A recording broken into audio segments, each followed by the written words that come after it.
Alright, hey viewers, this is Watch Me SC, and I am bringing you a new video. This game is called Shadow Era. It's a trading card game similar to Magic, and I also hear that it is similar to the World of Warcraft trading card game. And I have T-Boz here with me, What's up, guys? and he is also playing this game. He's a fellow Magic player. I converted him to being a Magic player from not playing any trading card games. And he picked it up pretty quickly, and after knowing how to play Magic, he basically picked this game up in about one game, right? Sounds about right. Yeah, about the basics of it, he picked it up in about one game.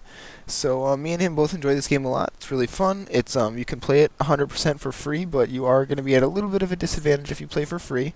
You can get into the game pretty competitively for about $5. You can make one or two really good decks that are like 100% competitive for about $5. So if you want to get into it, shadowera.com. I suggest everyone goes and checks it out, at least makes a free account, and tries out the game and see what they like. And I'm gonna Go ahead. I would say it's definitely worth it. I played one game, and after that first game, I spent $5 so that I could get some packs, some extra cards, and we'll go into all that a little bit later. Yeah. So we're just gonna start. We're gonna play the game, and we're gonna show you actually how to play the game first. So I'm gonna start the game now. I'm gonna do just lowercase t. Okay. So we're gonna start the game now. There is a timer for this game, so it's gonna be we're gonna have to talk a little bit quickly and to go over everything. But basically, there's the outline you can see on my screen right now, where my mouse is. There's the hero area, deck, resources, graveyard, items, and this is for allies. You can see on his side it says allies. All right, you ready? No, just actually stay there for a second. You're good. Okay. Basically, when you start the game, we're each going to have a hero. You choose your hero before the game starts, and you build a deck based around your hero. There's two sides of heroes. There's human heroes, and there's shadow heroes. So then there's a little bit more information about that. I'll put that in a future video. We're not going to go into too much depth, but you get to choose basically from the human cards or the shadow cards, and then your hero also has a class type, like a fighter or a priest or a mage, and you also get to choose abilities and or spells based on your class type. So you get to choose spells based on your human or shadow alliance, and you also get to choose spells based on your class alliance. Sound about right, T-Boz? Did I miss anything? Anything you want to clarify? No, I think you got it covered. Okay, so then your deck here is obviously how many cards you get. Your deck is a minimum 30 card, maximum no maximum. And resources, basically resources is what you use to cast your spells. Every turn you draw a card, except for the very, very first turn. The person who takes the very first turn doesn't draw a card. They also don't gain a point for their hero, but we'll go over that in a minute. So every turn you lay down a card from your hand, you choose any card in your hand, and you sacrifice it to put down as a resource. And then you can use that resource to cast spells. Graveyard is where cards that are dead go. Allies are creatures. Basically, it's your hero, and then you have allies, which are basically the creatures that you summon. Items are anything that stays on the board. They're permanent effects that allow your hero to attack or have better defense or prevent your enemy allies from dealing as much damage. Things like that. T-Boz, anything I missed or you want to clarify? No, think we're good. Okay, so with that in mind, each hero is unique. They all have unique abilities. And every turn besides the very first turn, you gain one shadow point. I think it's what it's called. We'll just call it that for now. And each Shadow energy. Shadow energy. Okay. So and each hero has a shadow energy ability that they can use and activate. Like we'll show you in the game. So T-Boz, you can go ahead and join. All right. I don't even remember who I'm using right now. I think I'm using Banebow, but. Yeah, I think so. I don't know what just happened. Okay, But I'll cancel the game. definitely... And so in this game, you can go to challenges where you. I'm not even using Banebow. I'm gonna load Banebow and use him. Save. Okay, so up here is the menu, and then you have World, which is where you can go. I'm just gonna show him this real quick, T-Boz. World is where you can play single player against the AI, and you can earn gold and experience there to level up. And deck is where you create your decks. Merchant is where you can go to purchase things, such as packs or pre-constructed decks. And here's where you can go to purchase crystals, which you use to buy the decks. There's two forms of currency, crystals and gold. Crystals are used to buy the packs and decks. Gold is used to buy single cards. You can sell single cards that you purchase. There's 200 cards. You can sell the cards you purchase for gold and buy other single cards to make your decks perfect. And that's the way to get the rare cards. Then there's the options menu, and then status is basically what level you're at. See, here's me, level 4, 450 experience out of 1100. Then it shows my rating and my gold and stuff. And then you go to challenge, and you can do, there's ranked games. You can just do a quick game and it'll rank you for it. Or you can do a custom game, which I'm going to do now. T-Vaz, I'm creating it now. Password is just T-Vaz. Start game. All custom games are unranked. So yeah, this game is custom, so it's just me versus T-Vaz, and it's got a password. And whenever you create a password, it's going to be a custom game that's unranked. Let's see if T-Vaz can join this game. I'm waiting for it to show up on the list. Alright. So this game is very simple to play, but it's got complex strategy, and it's all about timing and how you attack and being on the attack or the defense. It changes a lot. It's similar to Magic for those of you who have played Magic, but we'll go over it. You can only do things during your turn. Stuff like that. Yeah, you can really. That's pretty much one of the main things. You can only do things during your turn, and your allies can attack whoever they want. You always get to choose who you attack, whether it's their hero or one of their allies, and the attacker always deals their damage first. So, alright, looks like the game has started up, and you can see our champions, or our heroes, excuse me, here on the left side, and now it's my turn. So this is my first turn. I get to choose a card to sacrifice to use for my resources. So now I'm going to look through my cards and see which one I don't want. So I can't reveal too much information because T-Vaz is going to be watching, or listening. So I'm going to get rid of this card. I'll go over the cards that get played. We'll go over them. So this is going to be Fire Snake. On the bottom left is a 1. On the bottom right is a 2. And that's his power, is how much damage he's going to deal. Or maybe it's, I don't know what I'm going to use magic terms, power and toughness. I don't know what the exact, I think it's attack and defense, but, so it's his attack and his defense. It's how much damage he deals and how much damage he can take before he dies. And the top left is his casting cost. So it takes 1 resource to cast him. Alright, so I sacrificed the card, and I have nothing to play, so I'm going to end my turn. Time. Yeah, okay. Just make sure when you're casting during your turn, T-Vaz, that you keep an eye on your time. Mm-hmm. So when you're playing a game like this, obviously it has time, so you can't just troll them and make them sit there for like ages. And now this is a very tough sacrifice for me because all these cards are cards that I want to keep and use. So this card is very good, but I am going to have to sacrifice it just because I need some mana or some resources. So this is the casting cost right here on the top left, and attack and defense. So I'm going to go ahead and target his hero because he doesn't have anyone on the board. I'm just going to go ahead and deal 1 damage and then end my turn because I don't have anything I can cast. His turn, he draws a card. Go ahead, T-Vaz, you can cast during your turn. Alright, so basically, right now... Obviously, they're not going to be able to see your cards, so just keep that in mind. You guys can't see what I got going on here, but I'm going to make my sacrifice decision, and I'm going to play a Brutalist. Brutalist has 1 power and 4 toughness, so he hits for 1 and can take 4 damage. Casting cost of 2. Yep, with the casting cost of 2, just a basic ally. And my turn is done. So these 2 decks are relatively basic. They're similar to the starter decks. We kind of just tweaked them just a little bit. And now I actually picked up kind of an easy sacrifice for this turn. So I'm not going to be attacking his creature. I'm going to show you how you do it. You would just click this and target him there, 1/4. However, in this game, damage is permanent, so I would deal 1 damage to him, and he would be at 3, and I don't think that's a very smart trade, so I'm just going to go ahead and play this guy.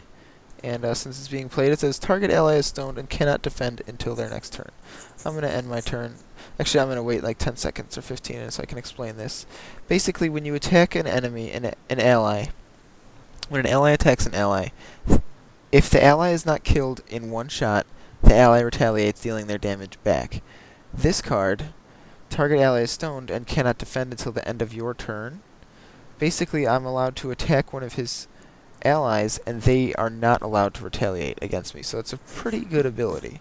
And it is quite annoying. Yes, and I'm going to go ahead and pass my turn now. Actually, I'm going to show you guys Banebow. So here's Banebow.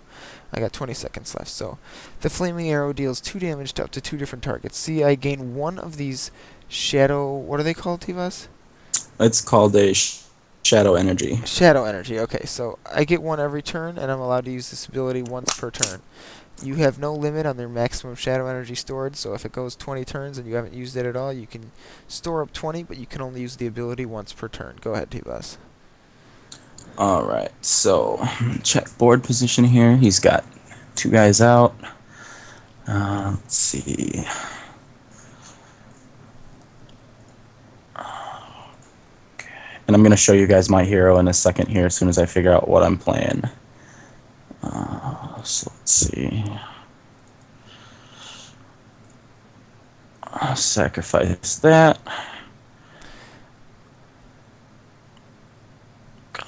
Go ahead and cast Bad Wolf. Bad Wolf is three casting cost that deals 3 damage, can take 4 damage, and he regenerates 1 damage at the start of my turn. So I'm going to go ahead and attack his hero, give him the chop, and my turn is done. I got about 30 seconds left. So here's my hero, Gravebone. He's a shadow hero mage. He has 28 life, I believe, to start, 26, 28, something like that.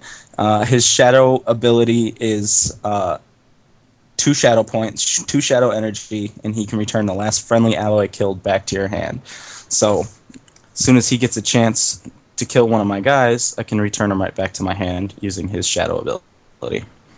And I'm going to say go.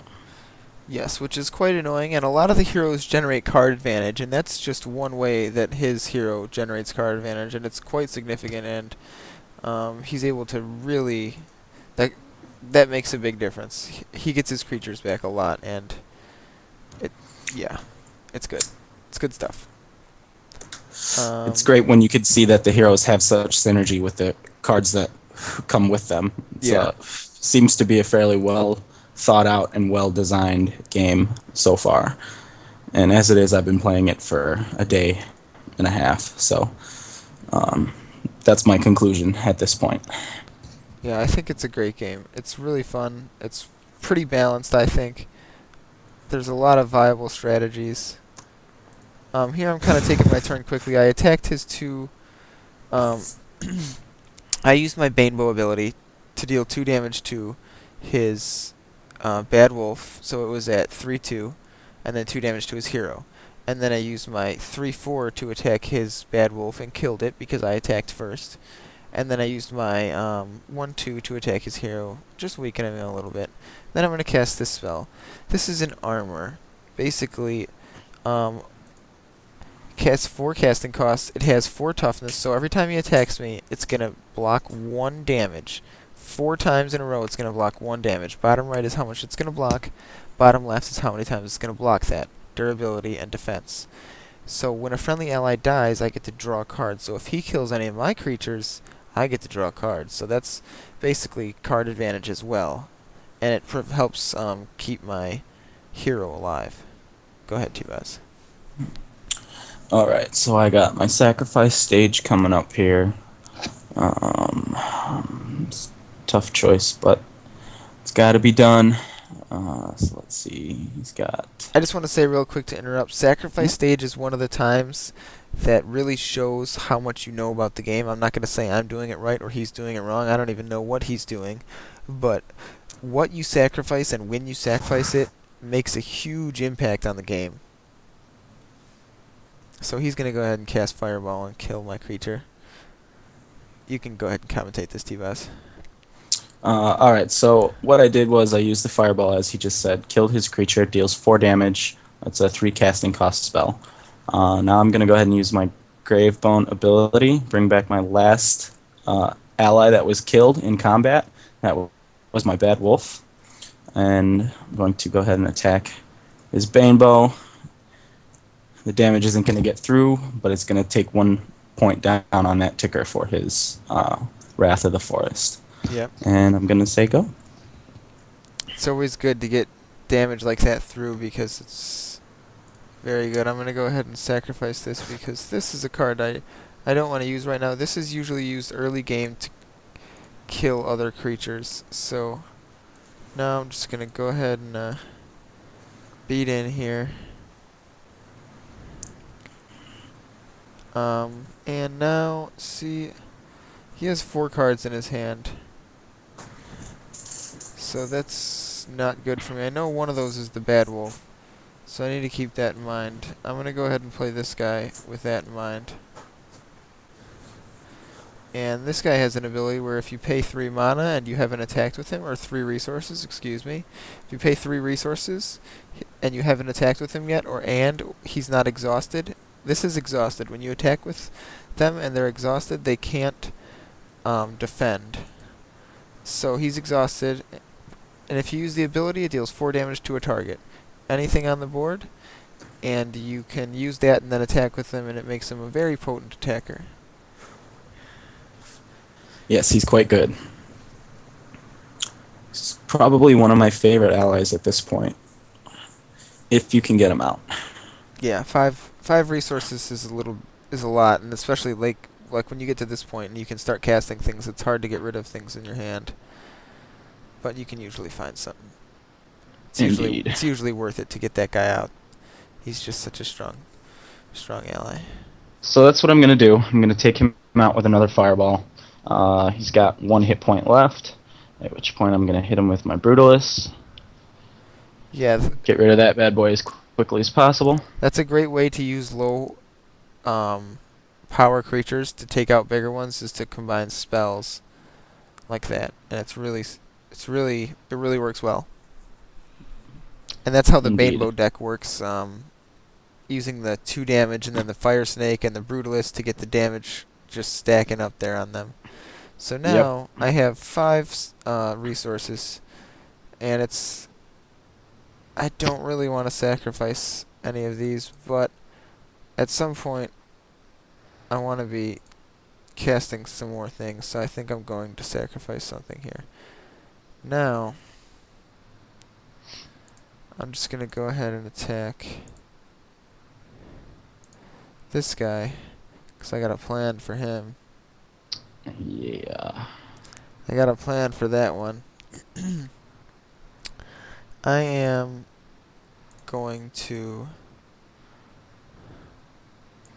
Well, let's see. He's got 2 fireballs in the graveyard, which means he can only have 2 more in the deck max.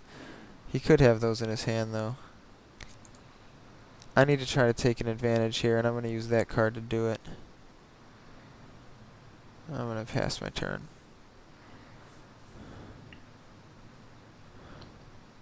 What you got for me, T-Boss? Alright. A little of something, I think. Make my sacrifice not too tough of a decision there. Those are always nice. And I am going to cast Lightning Strike. It's 4 casting cost, does 3 damage to up to 2 different targets. So, at this point I'm going to target his Belladonna, and I'm going to target his Banebow. Don't pick Banebow yet. Oh, never mind. Too late. It's all good. Alright, so his Fire Snake is down to 1. So I'm going to go ahead and make that move. Get him off the board. And got nothing left, so I'm going to say go. Alright. Well, I am going to drop... Let's see...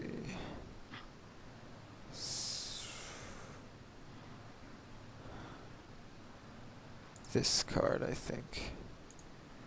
And play this guy. And one of these. So I'm going to play my Plasma Behemoth. That's the 3/5. Deals 4 damage. I still haven't had a chance to use that ability yet. And if you can see right here, I got 3 finally. But I'm not going to use anything right now because I'm not going to be able to kill anything. And I'll wait and see if I can have a better ability use off that.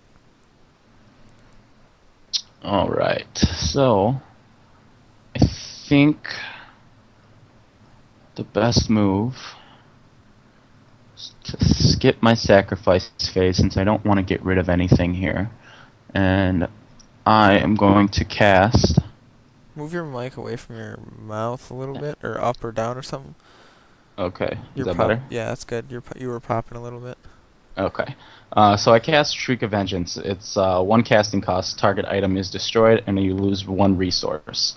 So I was at 6 resource before, I'm down to 5, but I got rid of his armor, which is pretty crucial because he had some card draw advantage there for a little while. So let's see, what else have we got here? Gonna get some beats in. I like that they at least used the resource that you used to cast it, instead of like an untapped one or like an unused one.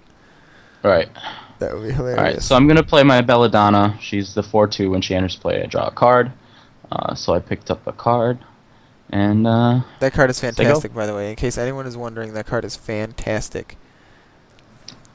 I do enjoy it as well. It's like card advantage and like just out the yin yang. And anyone who knows anything about trading card games knows card advantages for the win. Card advantage is key. So I'm going to use his ability and deal 4 damage to his hero there, because I'm going to use my Banebow's ability to target his Belladonna and deal 2 damage to her. I'm going to kill her. And then I'm also going to deal 2 damage to Greybone. But you can see here how she's not glowing. T-Vaz, you should be able to see this. Belladonna is not glowing now. I can see it. And she is the one that's been targeted, so you guys will always know in case it's like not been mentioned or something like that. And now, since he only has 3 life here, I think I'm going to go ahead and take him out. It's probably not necessary, but you don't want to keep taking damage there. So I am going to cast this guy, which is going to be not nice times for him. Yeah, it's quite painful, actually. As depicted by the sound. Yeah. I'm going to go ahead and end my turn. I got those 2 cards in my hand, so things are looking pretty good for me. The board position is fantastic, but we're going to pass it off to T-Vaz. Alright. So, where am I sitting at, mono-wise? 5 resource. He's got 8. Ouch. Let's see. I'm going to get rid of that bad boy. And I'm going to cast Wrath of Summer. It's a hero weapon. It's 5 casting cost. It's got a shadow energy ability for 1. Target ally is set on fire and takes 1 damage per turn. So... Can you only use that once per turn? Yes. Okay. Once per turn. So I am probably going to set it on this Plasmid Behemoth to try and get rid of one of those guys as soon as I possibly can. And let's see here. Return someone to your hand? Do you have enough energy? I do have enough energy, Brutalist. but I'm not sure if I want to take him back or not. Well, what are you gonna do? Wait for another creature to die? You need to get some creatures in your hand. This game, the situation is dire. You're at like 13 health or something. Alright, let's give it a shot. I'm going to use my ability, take the Brutalist back to my hand, and then I'm going to attack Banebow for 1. Give him the chopper. Chopper room. Give him chopper the chopper. Yeah, the sword is awesome. The sword so I'm in a pretty terrible position at this point. Pretty low health compared to him, and he's got a pretty solid board position for now, so things could turn around. But they probably won't. That was a good top deck by me. Yeah, I'm sure. I'm going to use these abilities here twice. Game's over? No. Well, how much armor does this prevent? Oh, it's only got... Oh, that's a weapon. Yeah, the game's over. So I'm going to go ahead and attack him 2 more times, and it's going to put him at 0, so that's going to be the end of this game. But hopefully you guys enjoyed this game. I'm probably going to be posting a few more videos of this. Here and there, along with some Magic. I'm going to try to get some of that up soon. I haven't given up on that game, don't worry guys, I still play it, but this game is free for everyone to play, and you guys should definitely come check it out. So hopefully you guys enjoyed this video. It's me and T-Vaz signing out. Later. Okay.